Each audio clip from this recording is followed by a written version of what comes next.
हामीलाई एउटा साइट आएको थियो होइन यो साइटमा लगभग यो एरियाको टोपोग्राफी यो यति एरियाको टोपोग्राफी थियो कि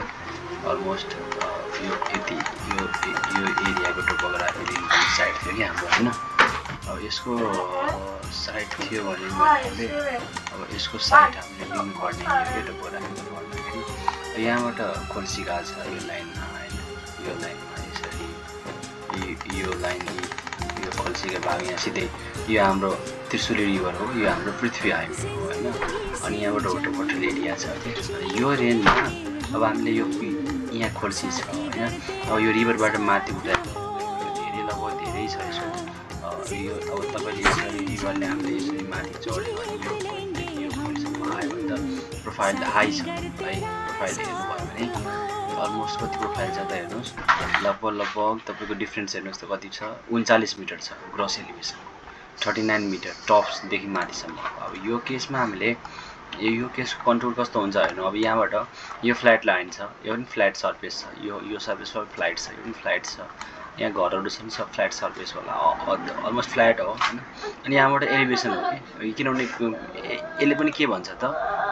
यसले पनि के भन्छ त बढ्दै गएको छ माथि गएर फ्ल्याट भएको चाहिँ घट्दै गएको छ यो भनेको रिभरसम्म भने चाहिँ 39 मिटरको ग्रस एलिभेसनको चेन्जेस छ होइन अब यसले हामीले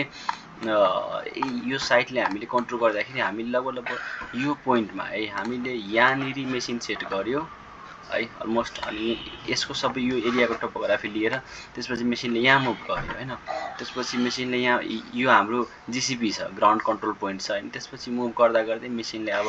यहाँ ल्याएर माथिको टोपो लियो अनि यो सबै गर्दा यो माथिको अलमोस्ट सबै जोस यो पोइन्टहरू हामीले लिन सकिएनौँ किनभने यहाँ धेरै झाडी छन् यहाँको पोइन्टहरू पट पनि हामीले कन्ट्रोलहरूले मिलाएर हामीले काम गरियो होइन यो लेभल एलिभेसन डिफ्रेन्स हेरेर मिलाएर हामीले काम गर्यो यसो गर्दाखेरि कहिले के हुन्छ हाम्रो अलाइनमेन्ट भाग्य हुन्छ तपाईँले गुगल अर्थमा गर्दाखेरि यो पोइन्टमा बसेर पनि तपाईँले रियल कोर्डिनेटमा बसेर काम गर्न सकिन्छ कि होइन यो पोइन्टमा बसेर तपाईँ रियल कोर्डिनेटमा बसेर काम गर्न सकिन्छ मजाले है त्यसरी त समस्या पर्दैन यो अलमोस्ट कुराहरू भयो होइन अब हामीले यो रियल कोर्डिनेटमा बसेर काम गर्यो त्यसो गर्दाखेरि हामीले अब के पायो त अलमोस्ट काम गर्दाखेरि अब यसको कन्टुर ठ्याक्कै हेर्नुहोस् ओभरले गर्दाखेरि हेर्नुहोस् ठ्याक्कै कन्टुर हेर्नु त यो सर्फेस जुन सर्फेस थियो फ्ल्याट सर्फेस छ तपाईँले अलिकति यसलाई ठ्याक्कै म्याचिङको भागमा हेर्नुहोस् त यो सर्फेस जुन छ नि हाम्रो यो सर्फेस यताको सर्फेस भनेको हाम्रो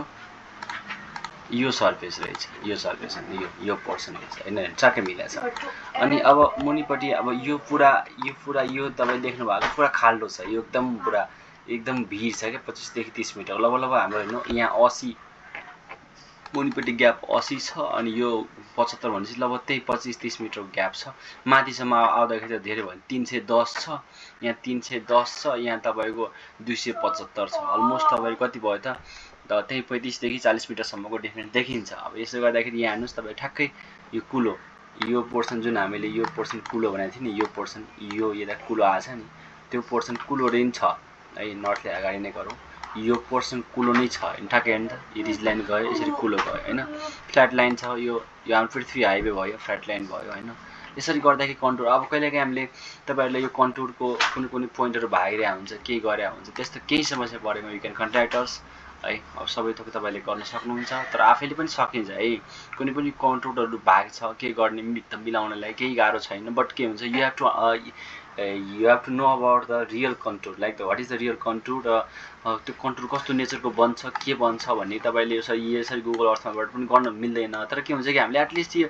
रेफरेन्स लिन सक्नुहुन्छ तपाईँले ग्रेडियन्ट थाहा छ भने यो प्रिन्सिपलहरू छन् सर्वेको त्यसले फलो गर्नुभयो भने तपाईँले यो गर्न सक्नुहुन्छ है यस्तै कामको लागि तपाईँले त्यस्तो ट्रेनिङ बेसमा रियल फिल्ड ट्रेनिङहरू तपाईँले चाहिएमा please contact us thank you